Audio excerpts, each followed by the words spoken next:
let's chat. So yeah, I got some maps and stuff that I'm hoping to talk about, and hopefully some people log in and we get to have some fun and talking about things. I feel bad because for one reason or another, it always seems like, you know, the games are getting postponed or canceled at the last minute, and I just want to make sure that I put something together so we have some content for you guys and you don't feel so left out, gosh darn. So once again, I'm Mark, DM Dragon Breath, and this is Dragonfire Legends. I hope you guys are doing okay. I just wanted to kind of like share a couple of previews of some of the maps I've been working on for the upcoming campaign, Vecna, Eve of Ruin, which we'll be doing with the main cast here in a few weeks. And the campaign looks pretty cool. I've been pretty happy overall with the, you know, how it's put together. The you know, people have given it, you know, fairly decent reviews online. There's as with most adventures put out by Wizards of the Coast, there's a lot of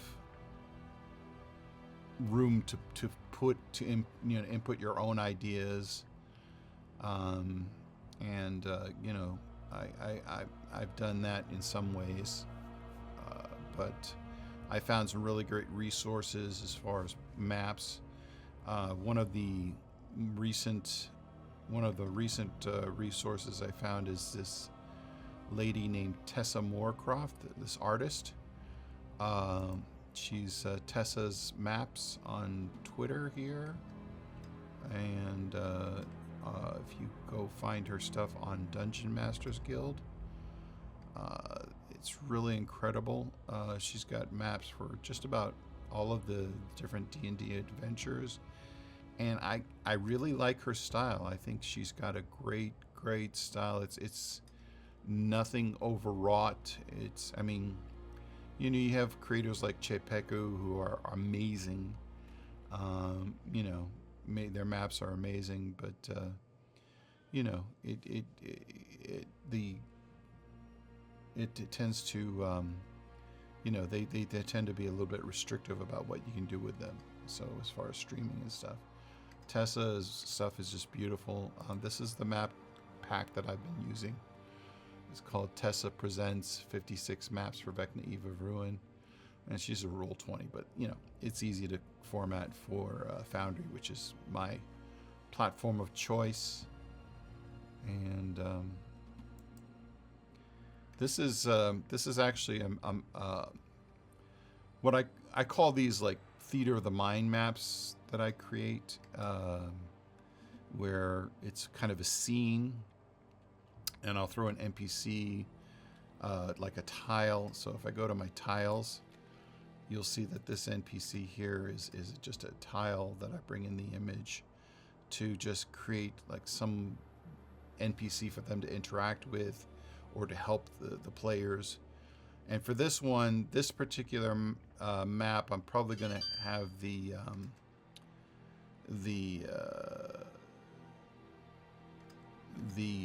player tokens along the bottom, and so that we can actually tokens along the bottom so that the players, we can actually run a you know, everybody roll for initiative, and then we can take initiative turns for them to figure out this puzzle. Now, I don't do puzzles a lot, but this one from the book looked really cool, and I reorganized the words to kind of make the puzzle more, you know, as they figure it out. It's actually the word that, if you look at it in the module, the letters from each word are supposed to spell out another word. and they're not in the right order to actually spell out the word. So I actually reorganize them a little bit too. Um, so it makes this part of it, it doesn't look quite as clear, but the solution is much clearer. So what I did was I used this Foundry module called Monk's Active Tile Triggers, and Monk is a Foundry mod creator that is just amazing. I love all the stuff he does. He has blood splats. He's got a lot of different the tools that he makes for helping with walls and his journal enhancements, wall enhancements. He's just really fantastic, and I really have been so impressed with all of his stuff. But this particular mind map, or Theater of the Mind map, I wanted to create these interactive wall tiles for the puzzle, because it says very clearly in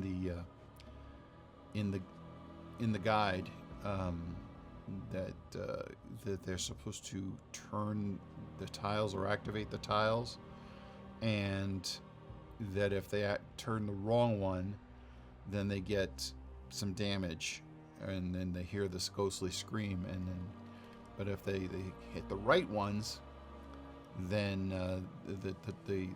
the actual letter lights up, so that they know which letter, that they have the letter for that word.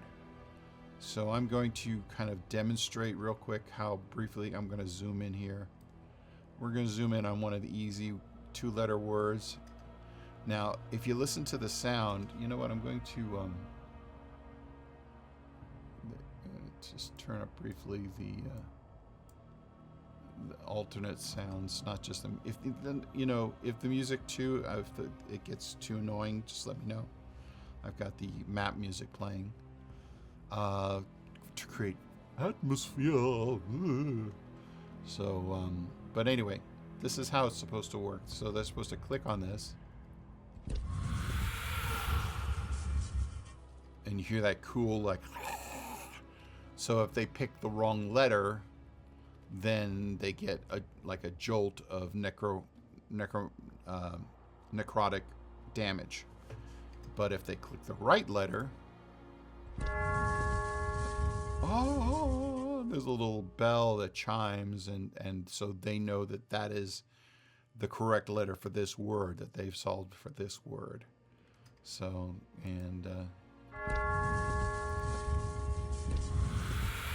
so yeah, I can reset them very easily. So how did I make this? Using Monk's Active Tile Triggers? Well, I'm going to go, let me just move this over here. So, there we go. Now you can see the side panel easy. I'm going to go over to my tile controls here on the left side, and then double click on any of the tiles here. Let's just do the ones that we just did. So there's my T. First of all, I created like all the different tiles and the different so the brighter ones are the ones that are the correct tiles, and so so that you have the initial starting image, and then you would go to the triggers section, which is Monk's Active Tile Triggers. So you go to the trigger section, and you set up this tile so that it could be triggered.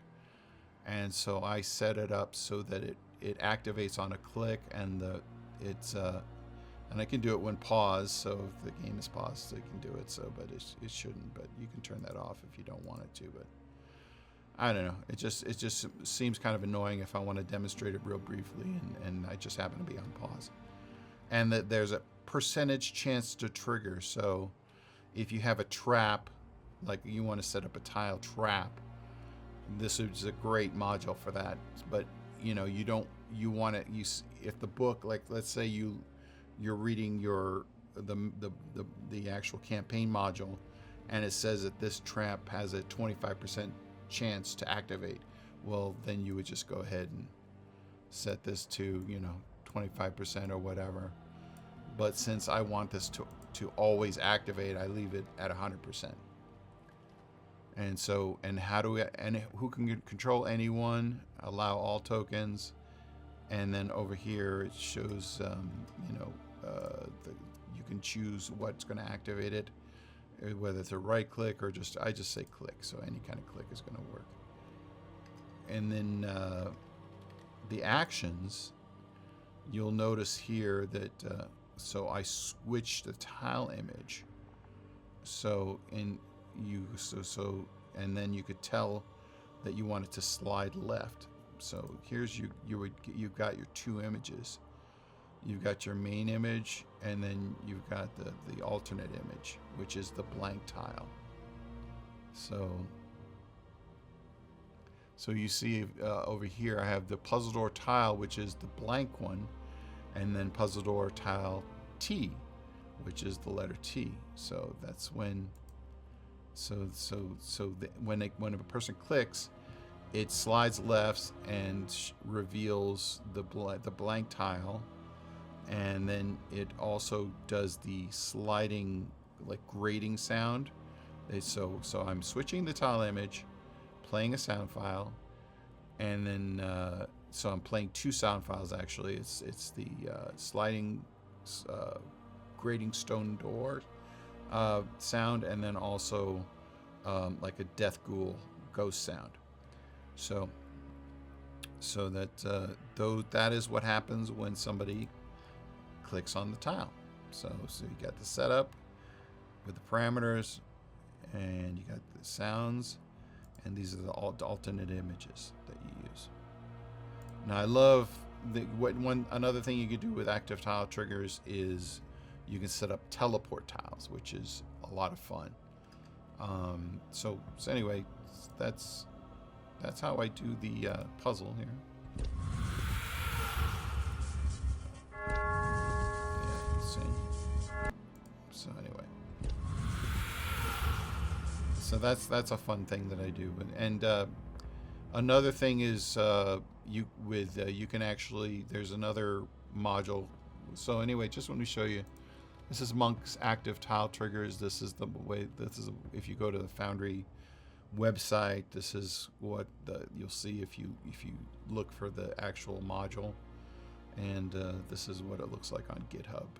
The creator here, Iron Monk 108, and this is, if you go to here, it'll show you all the different modules that he does. Token bar, active tiles, enhanced journal, little details. Little details is one where he used to have different smaller modules that like for walls and blood and all this stuff. The little details kind of combines all that into one. So he's a very, very talented person. Very talented person. So then there's the tile scroll, which that is another let me see if I can. What that does is that animates the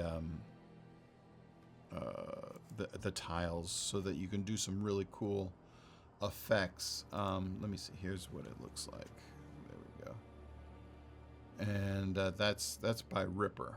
Ripper is amazing. He's incredibly talented. He does modules that will create.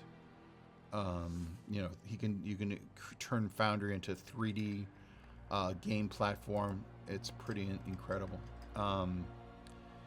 I don't subscribe to all his stuff, but this, some of his free modules I'll use.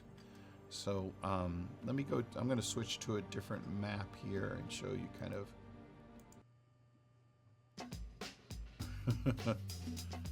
I'm going to zoom in here onto my little death DJ here. I created a couple of like dancing zombies. I'll show you kind of how I set this up here. Let me just make sure. Okay, so I created. I first I made the I made this guy here. Our zombie DJ or Reaper DJ. I kind of put together some images using AI, modified them with Photoshop to kind of clean it up, and then what I did was I cut pieces out and made like segments with the records and turned them into spinning tiles. If I go to the tile feature, you'll see that this is the main underlying tile. Then I've got a tile here for the record here, and then I had to recreate his hands so that they sit on top of the records. And so in the music, I use a service called Audio, AUDIIO, that has really cool music that I use. I found out recently, though, that it's not the best to use for repeat streaming, because when you get the license for the music, it's like for one use. Like if you're doing like one documentary or something, or one video essay, you can't reuse that over and over. Like let's say Tabletop Audio, which is a great resource. They don't have any issues with streaming. You can use those like in perpetuity. But the audio service, while they have great music, it's somewhat limited as far as using it for long-term streaming. But anyway, so yeah, how this tile scroll works. Again, you're in the tiles section, so you've got a tile here, and you go to animation. And so you would select the option. So like if I got them, you've seen some of my maps in previous broadcasts where we have like race tracks going by, or there's different layers of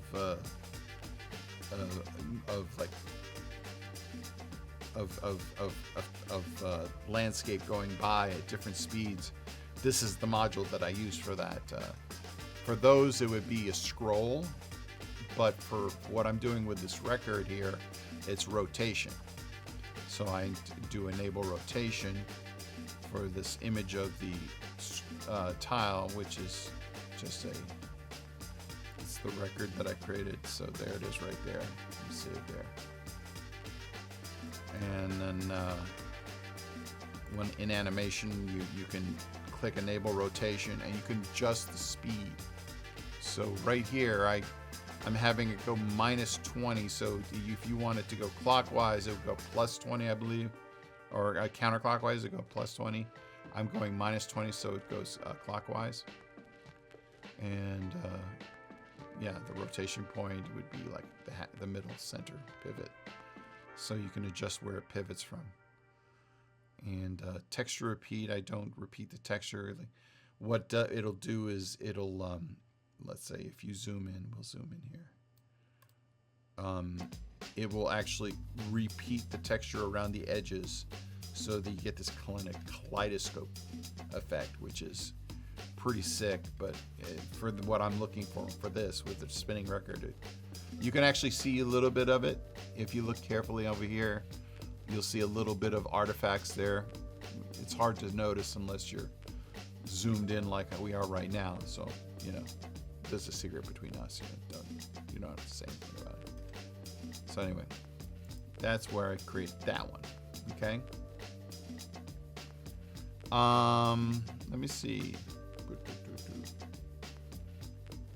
Let me see what else I wanted to talk about. Gosh darn, that's. Oh well, there is the. This is. You'll see that these tokens have an effect on them. That they're dancing, I can also like set them on fire if I wanted to, like that, you know, even though it's very mean. But yeah, there we go. Put them back. So what am I doing there? I use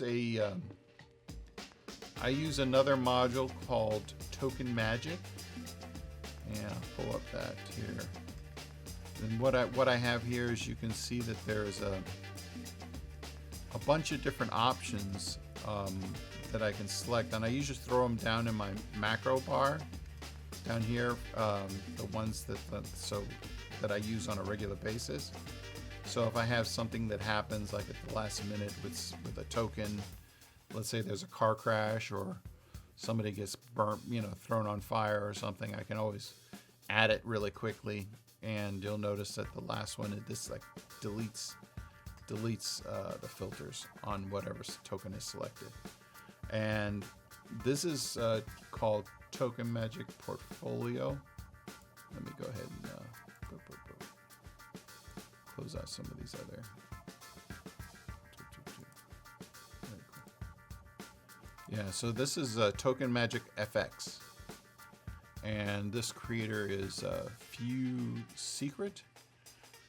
Very, very talented, and he has just amazing collection of effects that you can add directly onto the tokens, which has always been, you know, I love surprising players with something, you know, like that, being able to add that really quickly.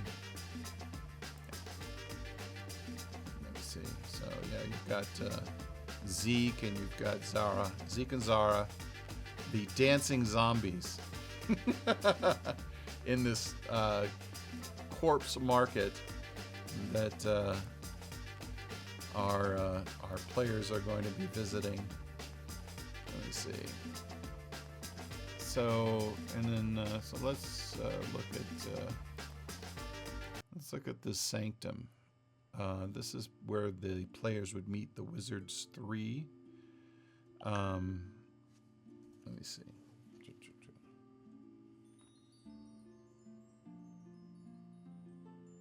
All right. So yeah, I have the Mordekainen, Tasha, and Alastriel Silverhand. And these are the token styles that I've decided to go with. I've seen some newer like dynamic tokens, things that people are talking about that actually look pretty cool. I might try, but for right now, I'm going to focus on how I use the active tile triggers to do teleports. So you notice here that there's a little square here, and this is a tile, it's like a transparent tile that I put on the stair art in the map, and when a player walks over it, they immediately are transported to another section. So let me see. Let's say we have Joe over here. So you see Joe. Let me zoom out a little bit so you can see. So, okay, so Joe. Yeah, there you go. This is kind of what the player sees. Although these, since I'm the DM, this map is you know, I still see these tiles. The players would not see it. So if you're Joe and you just want to walk there, boom, you can walk, puts you right into this room, and you would just go walk right back, and boom, there we go, you walk back. So it makes teleporting between different scenes very easy. And I have this set up for several different rooms. Let me zoom out a bit more. So if Joe wants to go up this set of stairs, oh, look, that takes him to this room. And so you would go down. And if they want to go up this balustrade here, oh my goodness, that takes them into this room. here. And so they would walk around and look around, and they would normally not see the teleport tunnel or the portal. That's a tile that's also invisible. If you look at this, I have the visibility turned off. See? There, I turn it back on. So if you're a player in this game, do not watch this. Gosh darn you guys. And there's another NPC here. This is Illustrial's partner, wife, and associate. And so, yeah, you can see that it makes transporting very easy. Oh, looks like I have Joe out here already because I was testing. There's Joe, yeah. So, yeah, there. Joe runs up there. And we'll go to the last room here. There we go. So now all the rooms have been visited. And I'll just delete Joe off of there so we can you can see the whole map. And so how do I set these up, these teleport tiles? I'll show you, gosh darn. Let's go. So you would you select this tile, and it looks like the tile opacity is at 1. So, but I set that to 0. Update to tile. You can still see it. Let's see. Yeah, see, there's that one's already set to 0. This one is set to 0. So for some reason, this one hadn't been set yet. But you as the DM would see it, but now with the opacity turned off, the players would not see it. All they would do is walk into the stairs and they would be transported.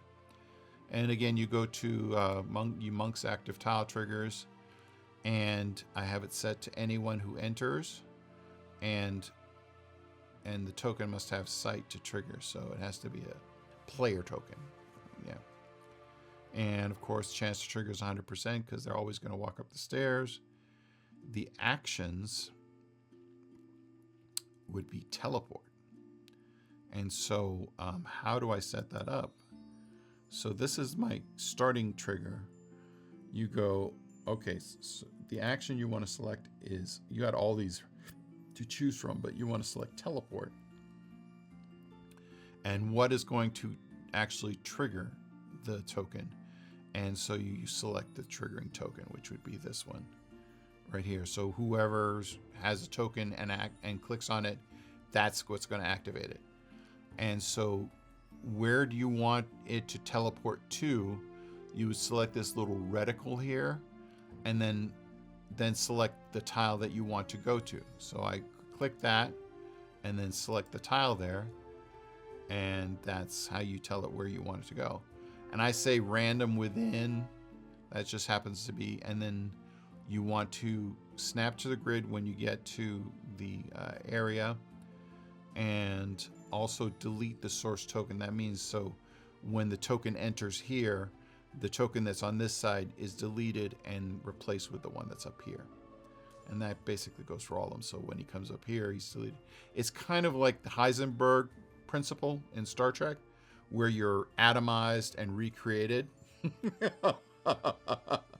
So, yeah, you know where, yeah.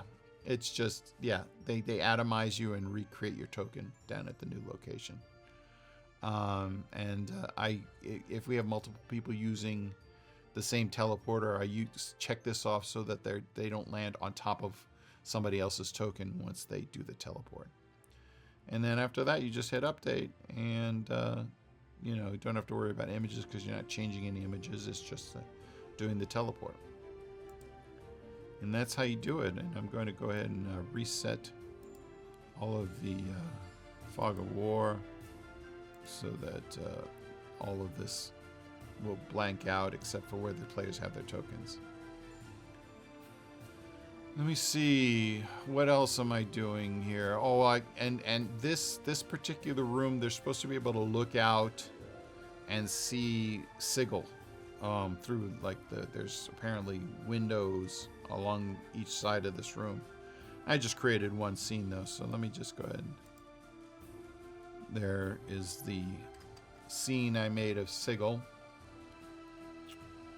And this is an image I found of Sigil that I loved. And I took, again, the animation. I made these are all tokens that are laid over the map's, area. And the lower map is like of a star field that I have, Unsplash or art or Hubble telescope images of space. And then I just slowly rotate it to create this feeling of this ring of cities floating in space, kind of like Halo. I think of, when I look at this, I think of Halo. It's just because everything's on the inside. But yeah, this is what they would see if they look outside the window. So I mean, other than that, I'm just working on different stuff for the players. I just want, oh, hey, there we go. Okay. Hey, how's it going, Matt? I'm glad you could log in. Nice to see you there. So, yeah, and you can see that this, I create lighting for different areas. So if I, right here, you can see that I create an invisible wall that only that people can see through, but light cannot exit. And so how would I do that? You create a wall, and the wall has special properties. The wall is restricting light, but it's not restricting movement or vision. So sight, there's no restrictions. It's only restricting the light source, which is cool and allows me to do cool effects where, I got this thing here. So you know what? I hate to say it, Matt, but I've been doing all this stuff. I don't know exactly when you were able to log in. I'm doing fine, by the way. I'm looking at the chat here saying, let me know if there's something you want to learn about. I've been going over kind of the different modules that I use, Monk's Active Tile Triggers. If you missed it, I'm going to probably post this on YouTube just to have some content on YouTube. Great to see you're alive. I am alive, yes. You know what? Okay, you saw it. Very cool. Very cool. Okay, so but yeah, basically the players, life happens. This one has something going on. I think it was Nick had a really bad sore tooth, and he was dealing with it for 1 week, but the next week it was just too much. And then Kujir had some issues that he was dealing with. So for me, I'm kind of a perfectionist. I like to make sure that everybody's kind of in an optimal space to enjoy the game. So if somebody has like a something that's not right or something, I would prefer to wait. So this is true, Matt. As DMs, we do have to deal with scheduling issues. You know what? It's one of those things where I've been very fortunate, and that the players that I've been with, for the most part, some of them have been able to pick up the slack and like, okay, Matt, you play for Keegs, who's missing tonight or something. And they're able to kind of add their own twist. And yeah, it does give me more time to prep. Exactly. And so, yeah, I do try to, put a little time into getting the different maps ready. And, that's, for me, I mean, if you're a DM, that's really kind of part of the fun, is putting these maps together and playing around. Let me see. So I got the different... So you can see I've got the tile here for Web's Edge. This is another gorgeous map. This one was not actually by Tessa. This one is by, who is this by? I can't remember who I got it from. I can't remember. I don't know if this is the Tessa's version. I think this is a different version that I found through Reddit that I just loved it. And this is Web's Edge. It's I love that it's a darker map and it's grittier. And oh, thank you, man. But like this little gnome is just running she's trying to do a summoning, and the players would be running into her and either interfering or waiting. And so what I do is I just go room by room, follow the module.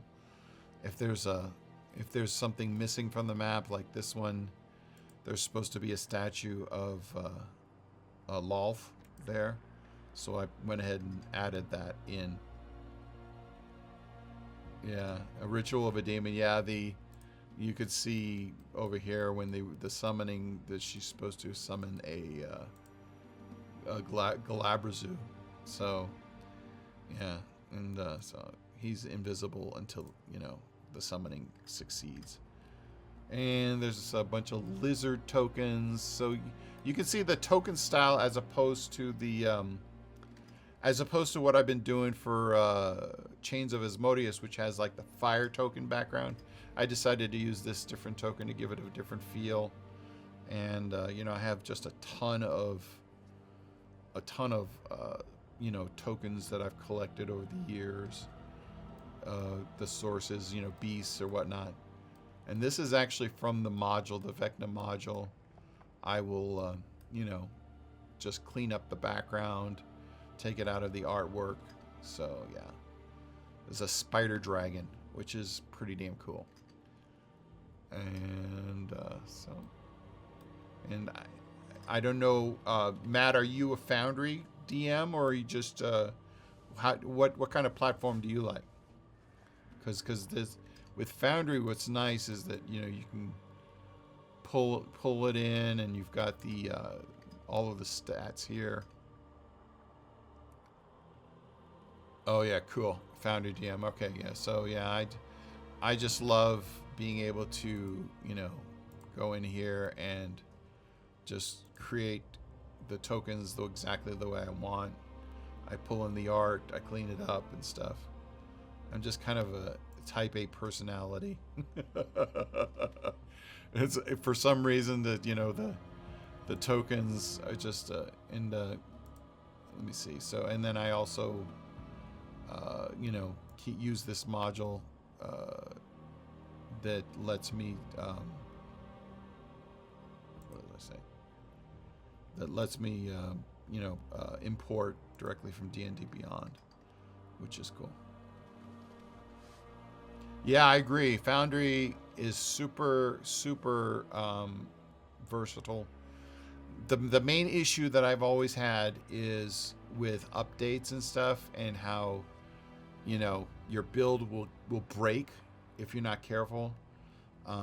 That's why for this game, I'm actually there's a module that's called MIDI QOL, which is MIDI quality of life, and it's so great for automating a lot of the tedious stuff. Yeah, and yeah, the modules update too. And there was a time when I would update when an update was available, update, and then it would just always inevitably something would break and the build would not work the way I want. So I mean, Foundry has done better recently. Whereas if you are like, so I'm still on Foundry version 12.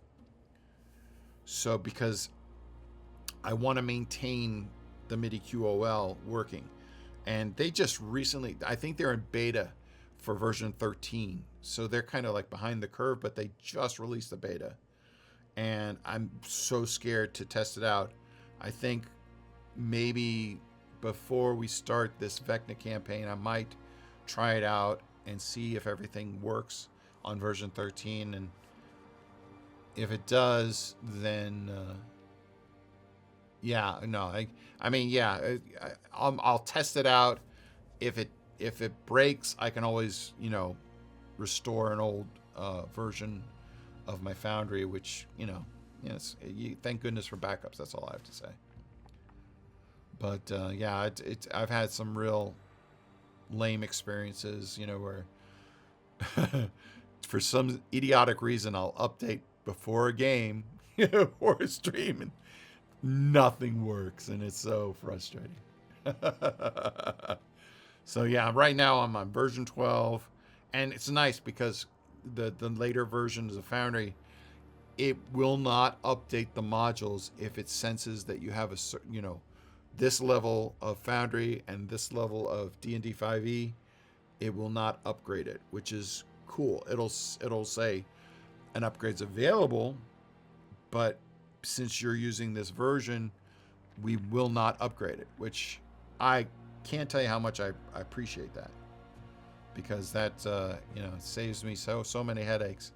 So the modules that can be updated are updated, and it says you can't do this because you're not compatible yet, or it'll say this module can be updated, but it'll no longer work with this version that you're using of D&D 5e or whatever. So yeah.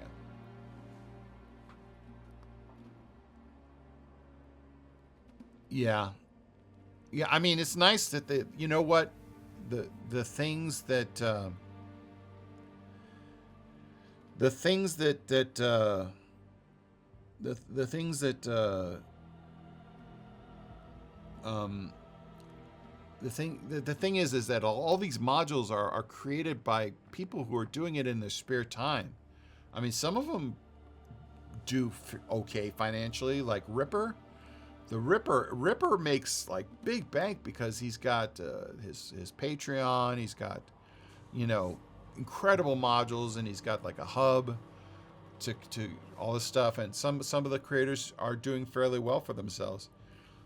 But there isn't. I don't think there's an overall cohesive, because some of these modules, the guys are just kind of like tip tapping and checking. There's really great. A lot of them are just like very responsive on GitHub. If you go to GitHub and say, "Hey, I got an issue with something," and they'll like get back to you. I've been dabbling with Daggerheart, and they just released a module a few weeks ago for Foundry for Daggerheart, and they actually had two versions, and I was messing around with one version that was unofficial, and they're great people, and then the official one came out, and the devs have been fantastic about responding to issues and stuff like that. So if you're not afraid to get on GitHub and log in and talk to people, these guys are just really sweethearts. All these devs, they're just normal geeks who want to help. They do this stuff on their spare time, which is amazing. Yeah, exactly. Without the community, the Foundry would be pretty. I mean, the basic platform is cool. The basic platform is cool, and it's a great tool. If you want to just like certain things, but it is so incredibly enhanced by the work that these mods do, these mod developers. So yeah, it's been fun. When I first started doing online, basic when right around the time of COVID, right around the time of COVID, I was actually using Zoom and running my maps on Photoshop. So I'd be controlling all the tokens on Photoshop and a layer in Photoshop, and I'd do the maps in Photoshop, and it was incredibly bulky and awkward. It was the files, the stream bandwidth wasn't enough, so things would just just freeze up. It was crazy. It was crazy. I mean, I still have, but I do old animations. Like, I think one of the first ones I did was Out of the Abyss, and there's a scene where Demogorgon rises from the dark lake in the Underdark, and I actually made a little animation, and I tried to run it for the guys, and it froze like 5 times. They could barely see it. So, but it was, you know what? I tried to be ambitious even then. Yeah, I don't even. Yeah, Roll 20. It's gotten better, Roll 20, but I don't know. I haven't had any kind of chemistry with Roll 20. It just doesn't feel right. I don't like the ecosystem that they've created. With it seems like they don't allow people to get creative. Yeah, Roll 20 probably. You know what? I think they're learning from their mistakes, and they're seeing the strength of the Foundry community, and they're kind of and a lot of the mod creators for Foundry are creating, like the map makers are all there on Roll 20 in the marketplace and stuff. But it's there are so many different online VTTs that are like one of my players, Matt, is using Above VTT, which is a really great concept.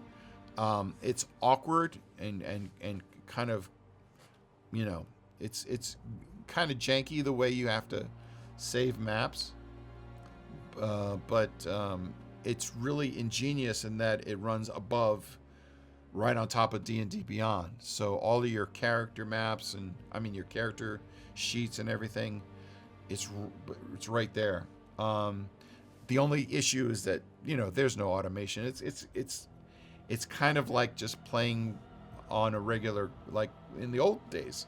You're using your imagination, which is cool. You know what I mean? I played it for the past few weeks with Matt DMing, and it's been a blast. You just kind of sacrifice some of the automation and some of the whiz bang stuff.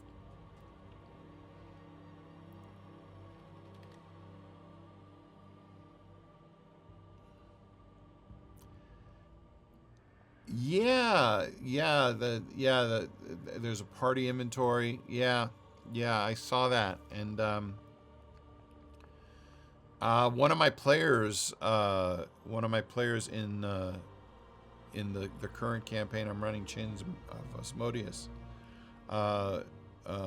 She's been incredible. She actually uses that feature where she has a group. Sonati. She runs a group inventory of party stuff, and so she's able to access it. And she's actually really good at Foundry, and I made her a trusted player, so she has access to doing stuff in Foundry, saving, so she can drop items. Sonati's amazing. Actually, I gotta be honest. I have been very fortunate with the players that I've had, and they're all just wonderful people. Just really, just giving, in playing and stuff. Oh, her note taking is just phenomenal. You know what? If you could only see the Discord, she's just like, she takes screenshots and she makes such detailed notes. I told her, you don't have to do all this, Sonati. You just, you know what? You could just, enjoy the game, be present in the game. But she just loves it. She enjoys it, and it's you know what? I just feel very fortunate to have great players like her, for sure. But with the main cast too, they're all really great guys, and we've had some really fun times. And as a DM, I love supporting other players who want to try being a DM. That's kind of how we reproduce. It's asexual reproduction. We kind of encourage the players to try DMing so that we don't have to be forever DMs. Yeah, oh yeah. Well, yeah, it is easier to get into. The thing is, one of the main pitfalls that I have as a DM is that there are other game systems that I would like to try, like Daggerheart, and it seems like it's hard. I mean, I've tried to get a group together to like the Daggerheart quick start adventure. And there's other systems. There's so many great systems out there to try. It's just it's hard to get people excited about trying new systems. I know that the main group that I have, they just love D&D 5e, or the new. Actually, they want to go with the new system, which this Vecna campaign is actually D&D 2024. So that'll be, that's kind of how far they wanted to go. I personally, there's a lot about D&D, just basic 5e, that I like, and the fact that it's so versatile and it's been, used to create new worlds by other creators. That's what I like, but yeah. Well, you know what? That's what Matt tells me. I'm looking forward to running the 2024. Actually, he's running 2024 for the games that we're playing now. That he's running, and I'm playing a barbarian, so I mean, it just all feels the same to me. You whack stuff, but I'm sure that if I played a warlock or a monk, I'd notice the difference right away. It's just I play a barbarian from down under, so I talk like this. I get to do more. Crikey! And so I get to be very stupid and play a stupid character and be silly and just run around whacking stuff. And, it's just, for me, it's just a blast to be able to not have to control anything. Yeah, there's weapon masteries, and you get to do like sweep attacks and slicing or whatever. There's but there's other systems that there's other systems that, like, for a while I was playing Cyberpunk Red, which was so cool. There's a lot of cool things about Cyberpunk Red. If you I actually did a cool opening scene. I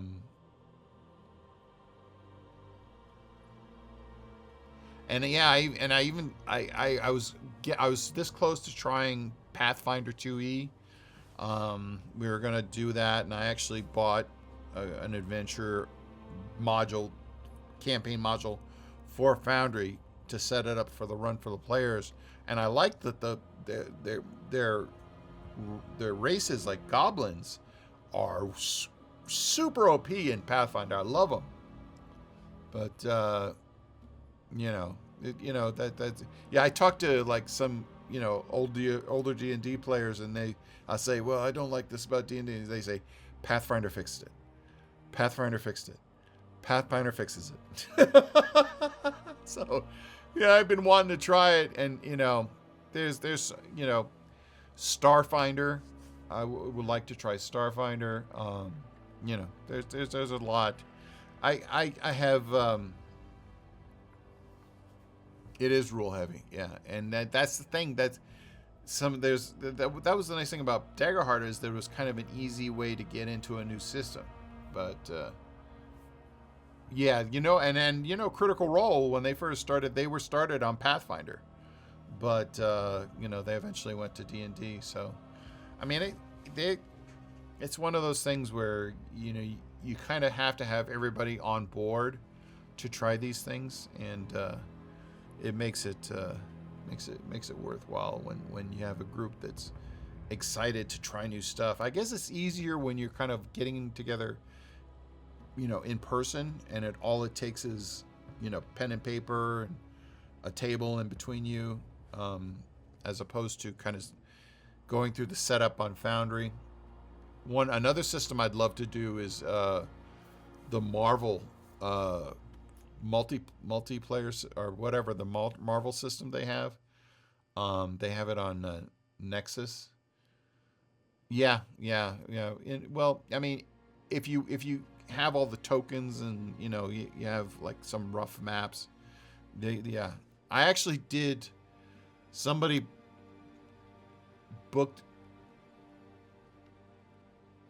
Yeah, let me see. It's a I got it over here. The different systems. Yeah, Marvel's. Well, there's Marvel superheroes, and yeah. Let's see if I go to Daggerheart Nexus here. Yeah. See if you go to just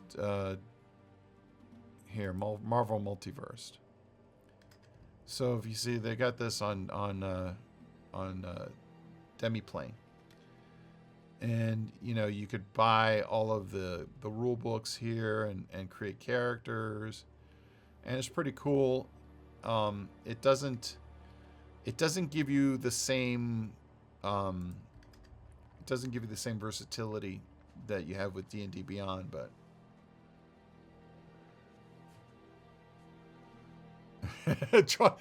players drawing characters on cans. That's hilarious. Actually, with the Daggerheart, I actually printed up the little paper standees and had those all ready and to go, because we had a get together with like two of my players who live in Vegas were here, and so I kind of pulled out the whole Daggerheart box set and showed them the standees and stuff. Thought maybe we'd get a little thing going, but unless you have like a set group, that ready to go, it's still a bit of a headache. But yeah, other than that, and again, it's people don't want to do different systems. So like, let me see what are the other systems? Alien RPG, Warhammer 40K, it's just crazy. The Cyberpunk Red is, they do have an online character generator, which is pretty amazing, that you can fill out and get some cool stuff. And I actually had some great maps that I put together.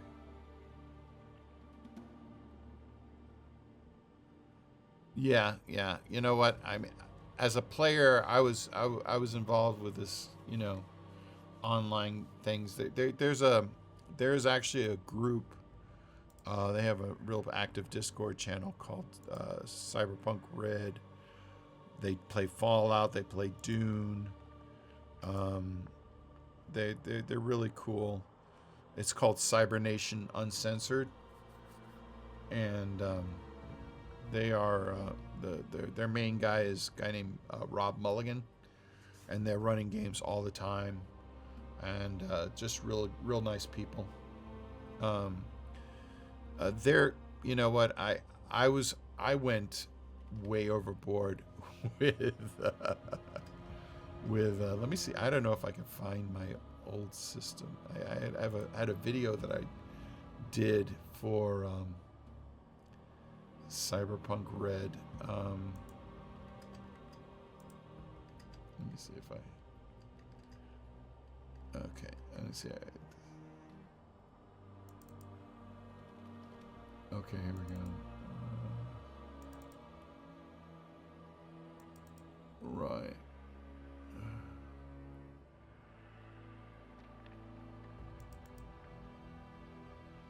Okay, I'm going to play this in Chrome, and you tell me.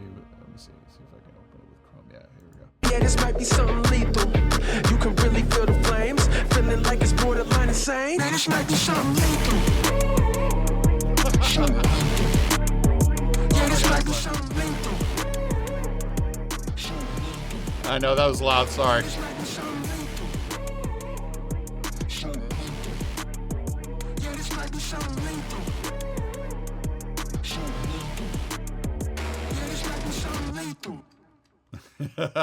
So anyway, that's sorry, I didn't mean to blow your ears out. Yeah, well, you know what? I mean, I was like all deep into the sorry. Yeah, it was loud. But you know what? Yeah, I was like, we were gonna make the Cyberpunk thing pop. And I had all these cool maps and automation set up and everything. It was real cool. And sorry about that, Matt. Sorry about that. So anyway, that's kind of That's you know, that is called Sin City Cyberpunks, and but you know, it was just it became a little too much for me at the time, and DMing in the regular game. Yeah, well, you know what? It's one of those things where, you know, I sometimes I do things to see if I can do it. And you know, if the energy or the momentum dissipates, you know, it's okay. I move on, but I'm lucky that I've got players that who kind of hang with me with the D&D stuff, so I'll just keep on going and doing what I can for them. So I think I'm going to call it there. It's about an hour of hanging out, but you know what? Thank you so much, Matt, for logging in and joining to chat. I will go ahead and probably post this on YouTube in a couple of days, just to kind of like give some content there. But yeah, man, I'm glad I could share some of this information about how I do my maps. And you know, if you ever have any questions, feel free to hit me up. My contact information is usually in the info underneath each video, so feel free. Alrighty, take care of yourself, man, and be good. We'll talk to you guys later. Bye.